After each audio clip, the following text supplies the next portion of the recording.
अस्सलाम वालेकुम, मैं हूं मोहम्मद सलीम गादी और आप देख रहे हैं हमारा यूट्यूब फेसबुक चैनल अपना बखर।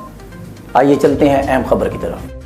दरिया खान 15 साल लड़के की लाश बरामद, कपड़े फरोख्त करने वाले खातून से गन पॉइंट पर गैंग रेप। मोहम्मद इकराम को 1 साल कबल दरिया खान से अगवा किया गया था। चक नंबर 49 की रिहायशी खातून से 3 अफराद की ज्यादती। मकतूल के वर्सा ने तस्दीक कर दी। कत्ल का मरकजी मुलजिम तहाल फरार, ज्यादती के मुलजमान के खिलाफ मुकदमा दर्ज। हमीद गुल खान की रिपोर्ट के मुताबिक दरिया खान पुलिस ने मकान के अहाते से 15 साल लड़के की लाश बरामद कर ली। मोहम्मद इकराम को दरिया खान से अगवा किया गया था। लकड़ी मंडी के करीब मकान से नाश बरामद की गई। मरकजी मुलजिम के साथी की निशानदेही पर पुलिस की कार्रवाई। मरकजी मुलजिम तहाल फरार। तफ्तीश के दौरान मुलजिम के साथी की निशानदेही पर खुदाई की गई। पुलिस फॉरेंसिक टीम ने मौके से शवाहिद इकट्ठे किए। मकतूल के वर्सा ने इसकी तस्दीक कर दी। इलामाजी कपड़े फरोख्त करने वाली खातून के साथ गन पॉइंट पर गैंग रेप। चक नंबर 49 चिड़िया की रिहायशी खातून चार चिड़ी डगर शादा में कपड़े फरोख्त करने की गर्ज से एक मकान में दाखिल हुई तो मुलजमान फकीर मोहम्मद वगैरह 3 अफराद ने दबोच लिया। खातून की दरख्वास्त पर थाना सराय महाजर पुलिस ने मुलजमान के खिलाफ मुकदमा दर्ज करके तलाश शुरू कर दी। अब तक के लिए इतना ही, तो देखते रहिए अपना बखर।